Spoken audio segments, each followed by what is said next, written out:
Okay, welcome everyone. I'm so happy to have this opportunity to be with you. I know we have a very serious topic to consider, but I think with proper understanding, we can eliminate the fear, a great deal of the fear surrounding the final passage of the soul, so that we can understand it more as a holy exit that we all undergo on our journey to perfection, to enlightenment, and to total freedom. It's part of a process that's been going on from the beginning of time, since when we were first conceived in the mind of God, to our ultimate reabsorption into that divine consciousness. So I'm going to begin with a short poem by the American author Richard Bach. I came upon it many years ago, and it really spoke to me. And it goes like this: don't be dismayed at goodbyes. A farewell is necessary before you can meet again. And meeting again after moments or lifetimes is certain for those who are friends. Did you ever meet someone and automatically you have a very strong positive reaction or strong negative reaction? The yogis would say you have probably been with that person before, and your subtle memories of that person have been awakened. I've heard said too that spiritual seekers find one another lifetime after lifetime to support one another on the spiritual journey. And I've also felt that Swami Satchidananda, Sri Gurudev, created Lotus in particular to be a place that broadcasts his vibration throughout the world, and will do so for generations to come, to help those who were assigned to his care to gather again and again, to find one another, so we can all continue to that ultimate beatific state. So, what happens when the individual dies? I'm going to explain this briefly, drawing on several scriptures from the Hindu faith. First, one of the oldest Upanishads, called the Taittiriya Upanishad. This dates from about the 5th century BCE. It is in this text that the kosha theory is explained in detail. Those of you who have taken our teacher trainings no doubt know about the koshas. I'll just briefly describe that to you. In this presentation, the individual is seen as having the light of the divine at the core of their being. This is the consciousness within. Surrounding that light are 5 what are called koshas, or sheaths. They go from subtle to gross. They are all made of varying densities of matter. The main point here and a big difference between Eastern psychology and Western psychology is that in the West, the mind is considered immaterial, conscious. In the East, only the self, the spirit, that divine essence within you is conscious. Everything from your body to your mind to your intellect, all made of matter, actually from the food that you eat. Food has 3 levels. The grossest portion is eliminated as waste. The middle portion builds the body. The most fine portion of the food actually builds the mind. So I'll start at the most outer level. That sheath is called Annamaya Kosha. Annam means food. It is the food body. It consists of, if you're a yogi, so much rice, tofu, beans, salad, fruits, vegetables, hopefully not too much junk food. It is the physical body. Next layer inward, Pranamaya Kosha, the energy body. This is where the 72,000 nadis that are tubes made of astral matter are located. Your subtle energy flows through these channels.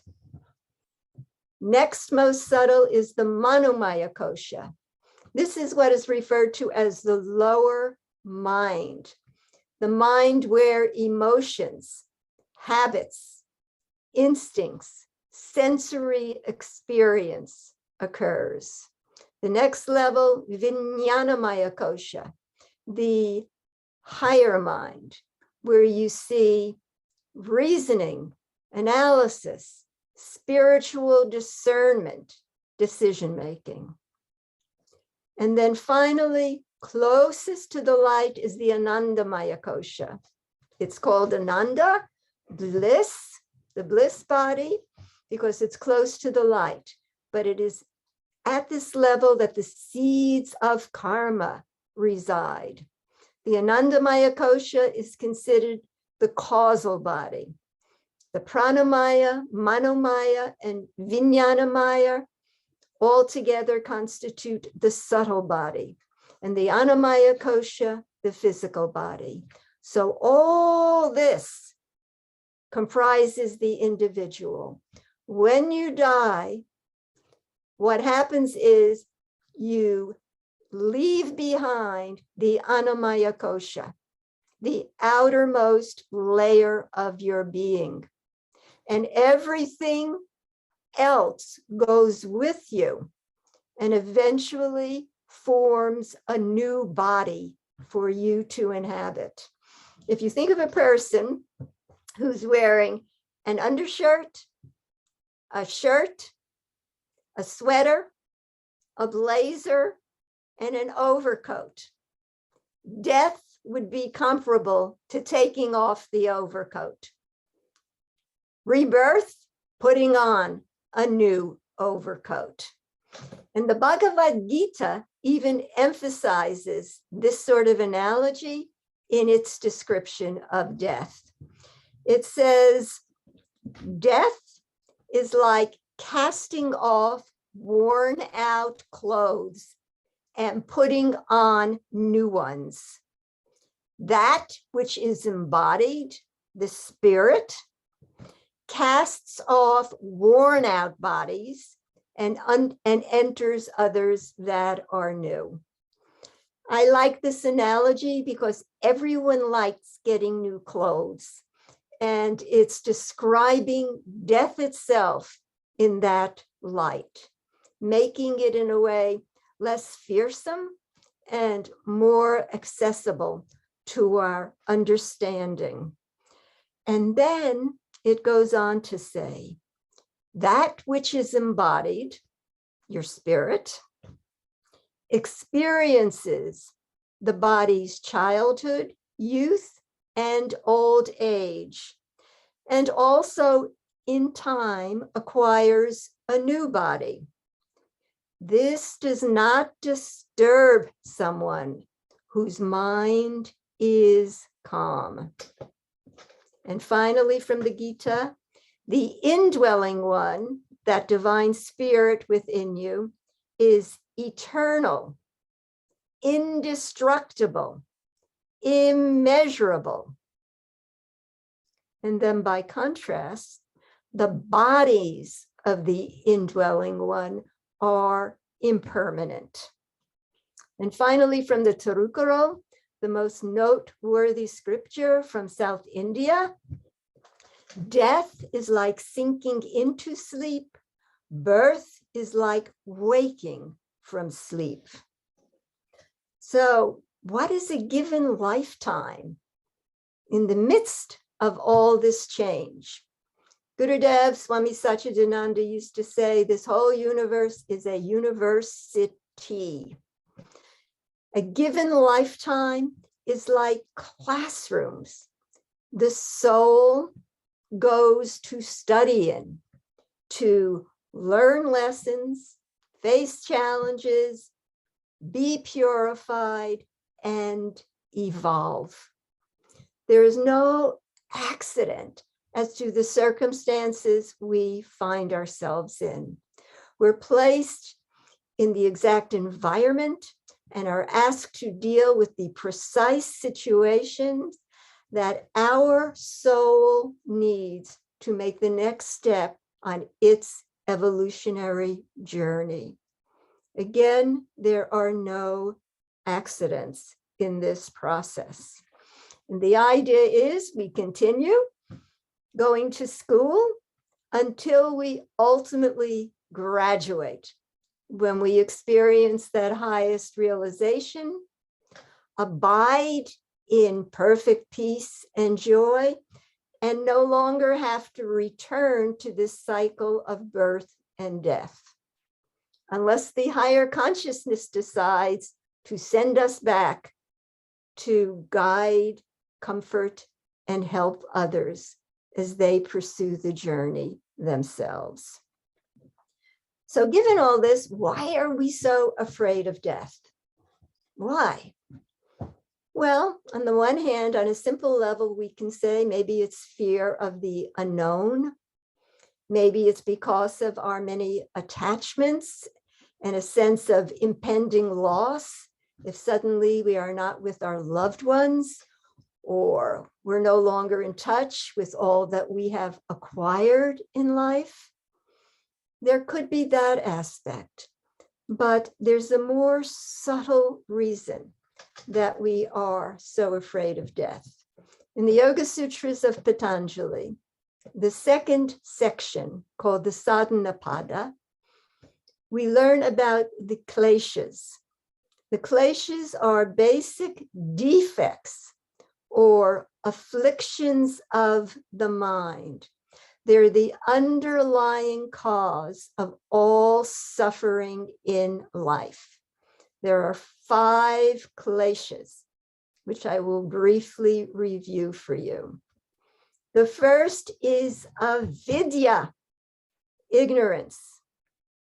This isn't simple ignorance, like not knowing what a mango fruit is, or not knowing how to drive to Cincinnati. This is ignorance of our true nature, that consciousness, that spirit, that is the essence of who we are. We are deliberately veiled from being aware of that. That is primal ignorance. We don't know who we are in truth. But the story gets even worse in a way. Not only don't we know who we are, but we think we're something else. So we don't recognize our spirit. We look around. What do we see closest to ourselves? The body and mind. And wherever we go, they show up along with us. So we conclude, that's who I am. This is the second klesha, asmita, egoism. And if you think of it for a moment, as long as you think you are the body and mind, you will be subject to continual change. Continual change. Nothing in the body and mind is permanent. So once asmita is in play, then the next two kleshas, raga and dvesha, automatically kick in. Raga means attachment. We're attached to everything that gives us pleasure. Dvesha is aversion. We are averse to anything that causes us pain. And once we are totally identified with this limited structure of body and mind, abhinivisha comes into play. This is fear of death, otherwise translated as clinging to bodily life. And what Patanjali tells us is this fear is even present in the learned and the wise. And the reason is the soul on its journey has gone through the process of birth and death countless times, thousands of times. And the memories of the pain of getting into a body, clinging, and then suddenly leaving a body, then getting into another body, clinging, then out of that body. That repeated process leaves trace impressions in the deeper levels of the mind. And ultimately, that is why we fear death. That's the reason. I think if we want to overcome something, a good starting point is to understand why it's there in the first place.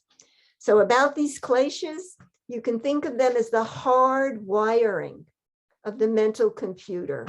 It's not that we're not smart enough or good enough or lucky enough to know who we are in truth and not have to deal with this. We're hardwired. This is part of the game of life. If you ask why it's set up that way, I can tell you the answer Gurudev used to give. Well, when you go find that God, you come back and tell me what he answers when you ask that God this question. The fact is, this is the way it's set up. It's like a game with many hurdles and obstacles, and they're put before us to make it interesting in our quest to reach the final goal. So in preparing for this talk, I thought about something I'd never considered before. What would it be like if there were no death? Everyone's afraid of this, tries to put it off, tries to avoid it, resents it when it's at our doorstep. But what would it be like if there were no death? And this is where my contemplation took me. Question number one, where would all the people live? What would they do? What would be the impact on successive generations? Think of the crowding. There'd be no expanses of beautiful, unexplored nature to experience. Probably very few sanctuaries of silence, little to no privacy.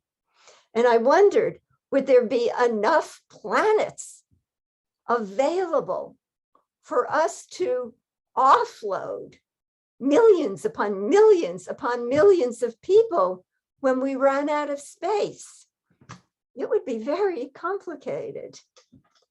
So in the second part of my meditation, I looked at what gifts mortality bestows upon us, in addition to the lack of crowding. And what came to my mind is, it is mortality that really gives meaning to life. It is mortality that underscores the purpose and uniqueness of our existence. Without mortality as sort of a timeline on what we could do in this life, would we be motivated to achieve, to do our best, to tap all our potential? Or with the tendency of the mind to say, well, there's always tomorrow, would that be predominant? Would we be extremely bored, having seen just about everything? So it gave me a way to picture this, a context that put a whole different spin of positivity on that which we as a species normally fear and try to avoid so much. And after life, we're given a respite, a time to rejuvenate, to integrate all that we've learned, to be free of our studies, our labors, our triumphs and our trials, the ups and downs of life. And then after this brief respite, we're given another opportunity, a chance to return to new circumstances with redemption, salvation, liberation, all being held before us as things that not only can be attained, but on one blessed day will be attained. Years ago, when my own mother passed after a long illness, Sri Gurudev was abroad. I spoke to him several times as she was going through this process. So he knew all that she had endured. When he returned from his trip and heard that she had passed, he immediately called me. And when I heard that he was on the line, I thought, oh, this is wonderful. He is calling to comfort me. And when I got on the phone, what he said was, thank God it's over. And I'm thinking, this is not comforting me at all. And as if in response to that thought, he repeated, thank God it's over. And again, I thought, this really isn't comforting me. And then he said, the suffering is over. It is done. And that it really intrigued me. When I reflected on his words afterwards, they enabled me to shift from grief over my loss to gratitude for her release. I knew she was experiencing now a freedom and a joy that was no longer possible for her on the earthly plane. And his words, it is done, made me feel like her soul had completed through that suffering something very big, something great that she would never have to undergo again, because it was done. And at one point during her illness, Gurudev told me to tell her the following. Before I tell you, I want you to know my mother wasn't a yogi. She wasn't a devotee of Gurudev's. And he said, go tell your mother the body is like a car. Try to repair it. If you can replace some parts, replace it. If you can't, don't worry. God will give you a new model. So after some delay and with some hesitation, trusting him, I shared his words with her. And to my great surprise, she was deeply comforted and uplifted. So, how can we skillfully deal with and eventually overcome the fear of death, the foreboding that attends our loss and grief? And I think the first stage is proper understanding of the nature of existence. That the world is defined by impermanence. All things are passing. Everyone take a moment and think of your own lives. Has anyone been with you always? Has anything been with you always? All things are passing.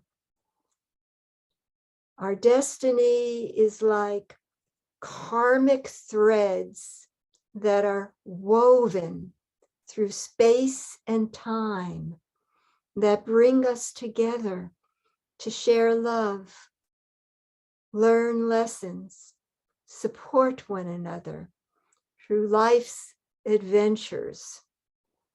And when the purpose is served, life moves us apart. There is continual change in our bodies, in our minds, in the nature that surrounds us. We are born, we grow, we flourish. And then, as part of the cycle of life, we decline and then pass from view. Every step of the way, every part of the process involves letting go, facing the unknown as we find ourselves in new situations. We can meet these changes with the spirit of adventure and discovery, and I think that we do a lot. We tap our creativity. There are new inventions, beautiful new artwork, all sorts of things. The beauty of what we've come to offer and accomplish is shared. But invariably, on everyone's journey, everyone at one point or another has their share of suffering, loss, and grief. So what to do? This is what I can suggest. Number one, take time to educate your minds. Swadhyaya, study the words of the sacred texts of great teachers, sages, and saints. Learn from your own observation, analysis, and reflection. Turn to your faith to nourish and sustain you, and commit to regular daily spiritual practice. Something such as prayer, contemplation, meditation, something that will train you to turn within and get in touch with that eternal, peaceful sanctuary that resides within your heart. When we experience that, we are spiritually awake. We are free from fear, anger, sorrow, grief, delusion. We abide in peace and joy. When we don't experience that, instead of seeing the unity that unites all creation, we dwell on the plane of duality. The plane of duality is characterized by the pairs of opposites: praise, blame, loss, gain, pleasure, pain, success, failure. We're constantly buffeted by shifting currents. This makes us vulnerable. We're subject to attachment, suffering. We feel uncertain about the future. Instead, through our practice, supported by grace and one another, we can become established in a state of awareness that can understand all these changes in a broader context, but not be overwhelmed by them. As Swami Satchidananda used to say, we can become good surfers on the waves of life. Integral yoga is magnificent as a system to guide us in our practice. One of the things that I admired most about Swami Satchidananda as a teacher, he never tried to push us all into one mold. His teachings recognized that we had different temperaments, capacities, and beliefs. And he gave an approach that would suit anyone if they wish to go deep and experience the highest. In Raja Yoga, we have the 8-limbed path of Patanjali.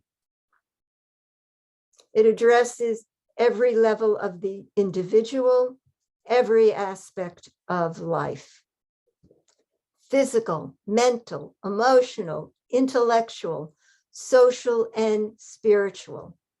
It gives practices to purify, refine, and harmonize all the koshas, every level of our being.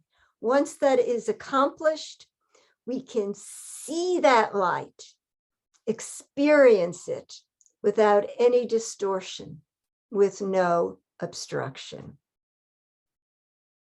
Then there's Bhakti Yoga, for those who want to focus more on the devotional side of practice. Faith, acceptance, surrender to the divine will. No matter how things look, no matter how things feel, to be able to say with your full heart, not my will, but thy will be done. The ancient Hindu scriptures say, not even an atom moves without the will of God. We can talk about faith, but it's very difficult to have that total faith, especially when the mind is confounded, the heart is broken, the strength is failing, and the spirit is weary. I can remember one time decades ago when I felt that way, and I called Gurudev. I was living in California, he was in Connecticut. And I said, Gurudev, I know you always say that God never gives us more than we can handle. And I said, I think I have been given more than I can handle. And he said, then you don't have faith in God. And I said, Gurudev, I do have faith in God, but I know how I feel. And I figured, what could he say? Because no one can say you don't feel that way. So in a way, I felt I had won the conversation. Very foolish idea for a disciple to have. So I had said to Gurudev, I feel that I've been given too much. And Gurudev replied, well, then you think God doesn't know how to do his job. And then the phone went click. Conversation ended. It makes me think of what Mother Teresa said. I know God will not give me anything I can't handle. I just wish that he didn't trust me so much. And it also reminds me of one of my favorite saints, Saint Teresa of Avila, of the Catholic tradition. And she was elderly at the time of this story, of failing health. And Jesus used to appear to her and tell her to go somewhere to perform some service in his name. At one point, she said to him, Lord, I'm old, I'm feeble. Why don't you find some strong young men to do your bidding? And he answered her, I would like to, but they're always too busy. At least you listen to me. Go and trust, I will be with you. And on one of these journeys, they faced very cold weather. It was snowing, hailing. They were in an open carriage. The roads were very rutted.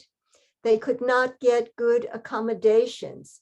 And at one time, when they were on the road, the carriage wheel got stuck in one of the ruts, and she was tossed out into a muddy, icy puddle. And she looked up at the heavens and said, Lord, this too? And a voice was heard that said, Teresa, this is the way I treat all my friends. And she, and this is what I like about her so much, in a valiant spirit, replied, Alas, Lord, that is why you have so few. That's what, we think sometimes if we have faith, if we're good, then everything will go fine in our life. Sometimes the opposite happens. The more we have faith, the more we are tested. You can picture faith like a muscle. If it isn't challenged, it doesn't grow stronger or deeper or have a chance to really express itself.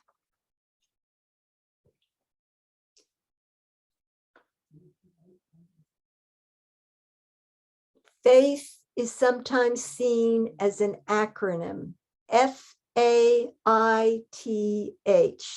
4, fear absent in the heart. If we have total faith, we know that all is ordained by an all-loving, all-compassionate, all-powerful, all-knowing, divine consciousness. And we trust that no matter what it looks like and feels like, ultimately, it's for the highest good. And I'm not saying that is easy to affirm. And I'm certainly not saying that in today's world and what we read on a daily basis in the news. But I think each one of us has a choice. We can choose to have faith, or we can choose to feel despondent, helpless, and lost in a world that seems whirling out of control. Yeah, after 9/11, that evening, Gurudev came to meet with the entire community at Yogaville. And as you can imagine, everyone in this country was totally shaken. The first words out of his mouth were what I shared in the beginning: not even an atom moves without the will of God. And then his second statement was, nothing can happen without a prior cause. There's a cause behind every effect that we experience in our lives, that we experience in the lives of our loved ones, that we experience in our countries, and that we experience in the world. The world is none other than our cumulative, collective karma. Forces of greed, forces of violence, forces of animosity, somehow are center stage now. But it's my hope and prayer that humanity will wake up, see the stark lessons before us, and that a great transformation will occur. Prayer, worship, cultivating an awareness of the presence of God are also part of Bhakti Yoga. Prayer is not simply a feeling. It is a potent force that can work miracles. Alfred Lord Tennyson said, more things are wrought by prayer than this world dreams of.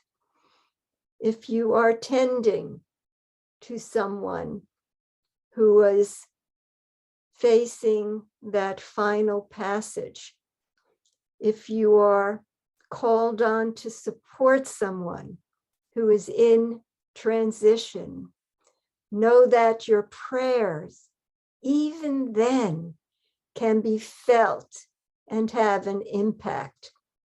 I can share 2 little experiences I had here years ago at the ashram.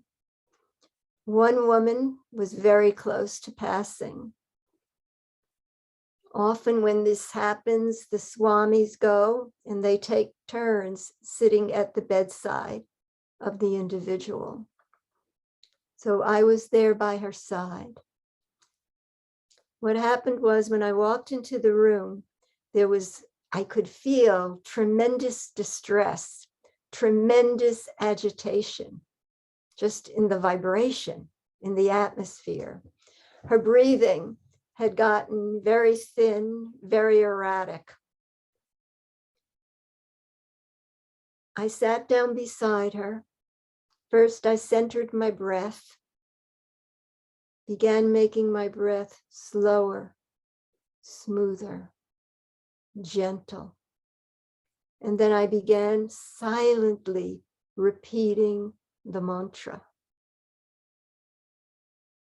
into which I had been initiated. Within a nanosecond, she changed. It's like she received that vibration. Her breathing became smoother, gentler, and there was a feeling of release and peace. And she passed shortly thereafter. On another occasion, one of the women in our community was near that final transition, and I came to see her. I sat by her side for about an hour, and then as I was about to leave, I stood up and leaned over her and whispered, "Don't be afraid. God and Gurudev are with you." And then I pulled back, and she had been totally indrawn for hours and hours and hours. But having said that, her eyes opened wide. She looked at me, and with a voice that had the tone of, "Do you think I'm a fool?" She simply said, "Well, I know that." And then she closed her eyes and withdrew back inward. Still receptive, still receptive. There's the path of Jnana Yoga, where you can cultivate awareness of the inner witness by moving through life, observing your body, your breath, and your mind. You can try to move through life rooted in that still point in the center of your being. You can watch all the changes from that place of stability within your own heart. By so doing, an immediate benefit is you learn how to respond rather than to react to situations. By coming into that witnessing awareness, it's like you open up a space, time slows down, and you can consider and choose how to respond rather than resorting to habitual patterns. You can observe as you move through life how everything is temporary, everything is passing, and train yourself not to let such things make you lose your peace. It doesn't mean you become uncaring. It doesn't mean you withdraw. You don't move about like a robot, but you are able to be even more effective, more caring, more helpful, because you are established in peace and can share that, emanate it with others. Swami Satchidananda used to say, our first and foremost duty is to take care not to lose our peace. And the fourth major branch of integral yoga is karma yoga. Gurudev used to have on his stationery a quote from the Bhagavad Gita, Tyagat Shantir Anantaram, which means the dedicated ever enjoy supreme peace. Therefore, live only to serve. Gurudev said the following: with every minute, every breath, every atom of our bodies, we should repeat this mantra: dedication, dedication, giving, giving, loving, loving. That is the best japa, the best yoga, which will bring us permanent peace and joy. Giving and loving. We can have this attitude to our own body when it's undergoing health challenges or the aging process. Instead of resisting or resenting or being afraid of what is happening, we could look upon our own body as we would a beloved child and give the same tender care, or give ourselves the same care we give to our beloved pet. Often we treat our pets with more kindness than we treat ourselves. When called to serve others who are going these processes, we can feel that we are serving the divine through their form. Mother Teresa used to describe her work as serving Jesus in the distressing disguise of the sick and the needy. And it's interesting, there was a French mystic by name Caussade, and he once said, God masquerades in the form of all the people and events that we meet in life. God is coming to be with us, to teach us, to refine us, to comfort us through the very forms and situations that come upon us. And he said, what we often do is we reject God in truth and instead pursue our own imagination, our own fantasies about what the divine is. Gurudev used to say, there is no greater yoga than karma yoga. From morning to evening, you are doing some action.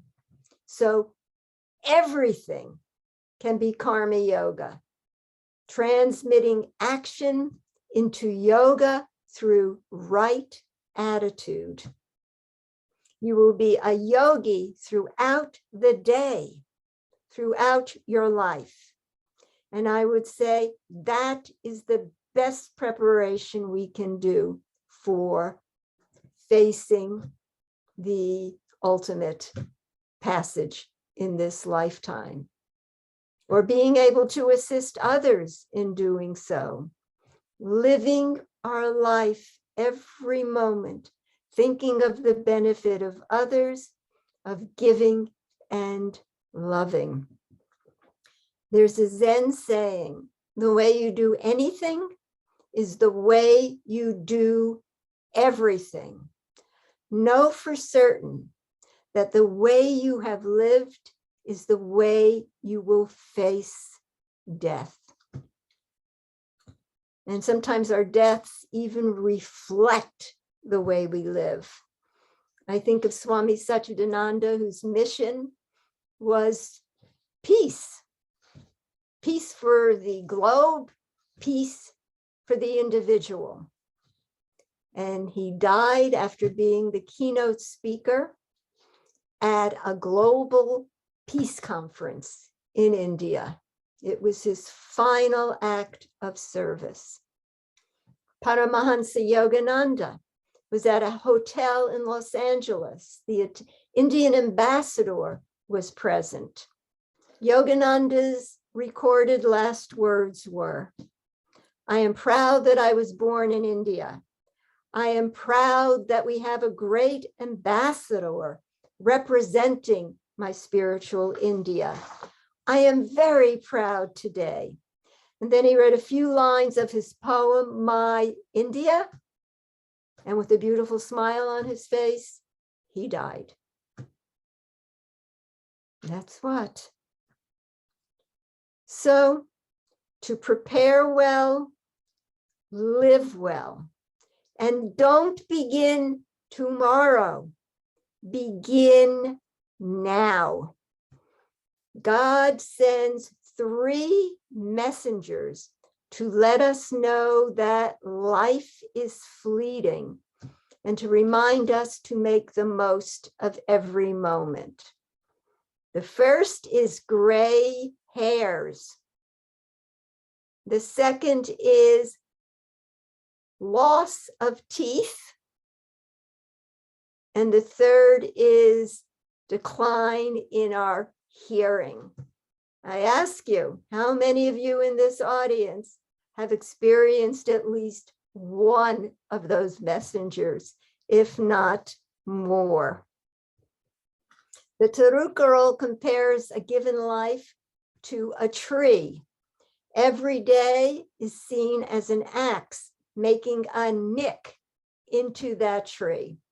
And we never know when the last critical will be made and the tree of our life will come down. One Christmas, many years ago, at the San Francisco IYI, Sri Gurudev joined us for the festivities. We had just trimmed the tree and he placed the angel on top. He was getting down and all of a sudden his mood turned serious.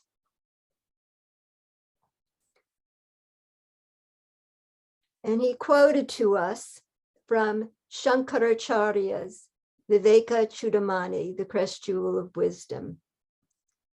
He said, there are 3 great blessings that one can have. The first is a human birth, because it is only in a human birth that you can attain enlightenment. The second is the desire to experience the highest realization. And the third blessing is proper guidance to have that experience. And this was the clincher. He said, and if you have all 3, make hay while the sun shines, because you don't know how long that will be the case, how long you will have that opportunity.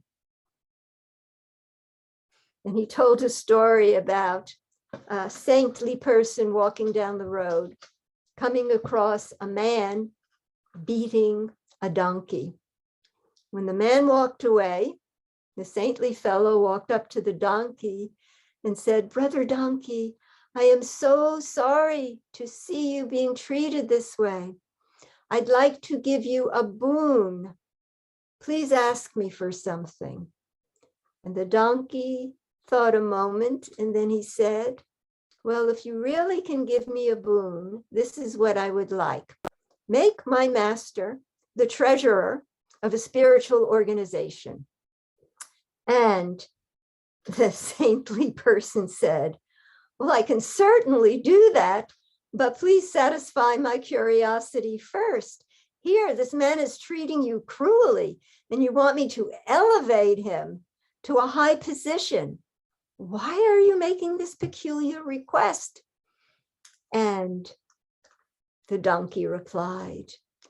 He said, "Oh, really, it makes a lot of sense. You see, I was the treasurer of a spiritual organization in my last birth, and look what happened to me." So the point here is There are so many demands on our time, our energy, our resources in today's world. It's challenging to keep in mind what is important. So much of the time we're tethered to cell phones. We're addicted to email. We're caught up in the busyness of trivial, by comparison, details.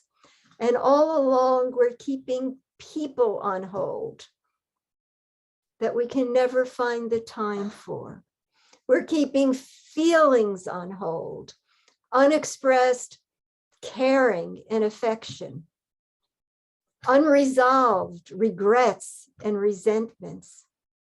And we're keeping our spiritual pursuits on hold, saying, well, I'd really like to do it, but I don't have the time.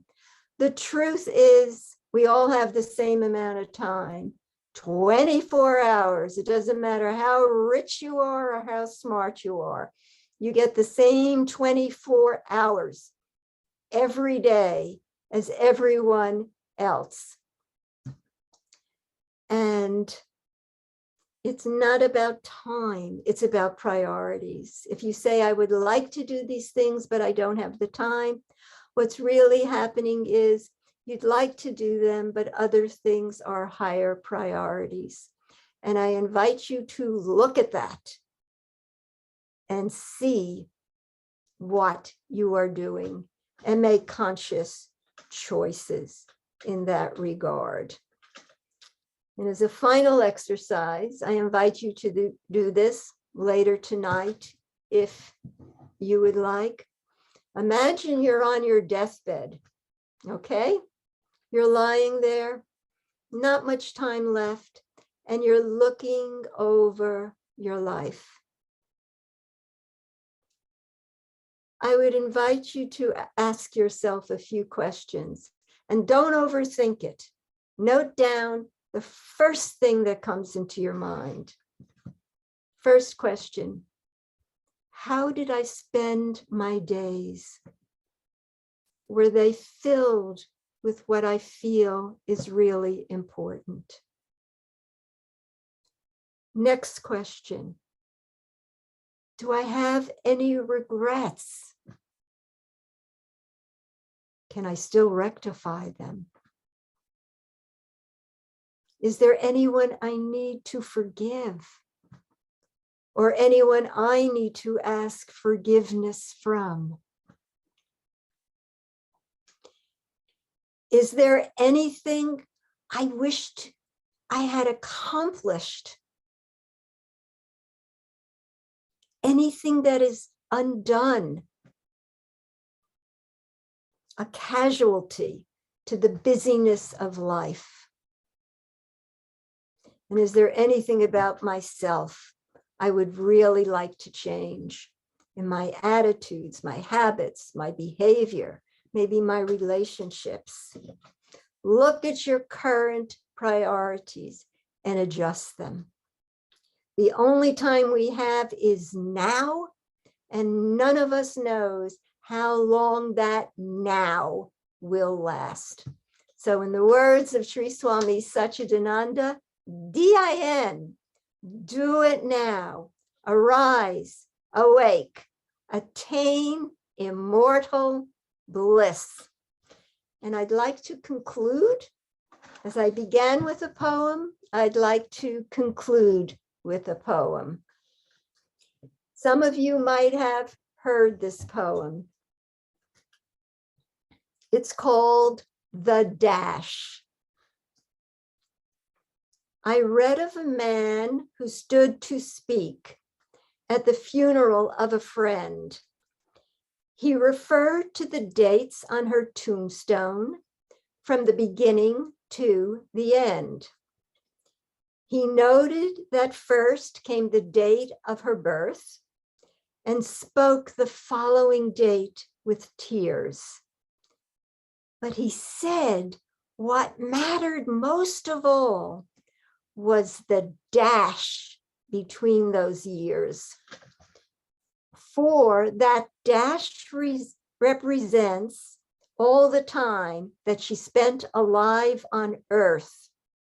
And now only those who loved her know what that little line is worth.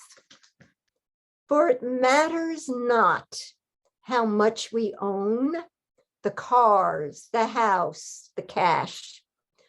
What matters is how we live and love and how we spend our dash. So think about this long and hard. Are there things you'd like to change? For you never know how much time is left that can still be rearranged. If we could just slow down enough to consider what's true and real, and always try to understand the way other people feel, and be less quick to anger and show appreciation more, and love the people in our lives like we've never loved before. If we treat each other with respect and more often wear a smile, remembering that this little dash may last only a little while. So when your eulogies being read with your life's actions to rehash, would you be proud of the things they say about how you spent your dash? Hari Om Tat Sat. Om Shanti, Shanti, Shanti. And there's still time. Hari Om.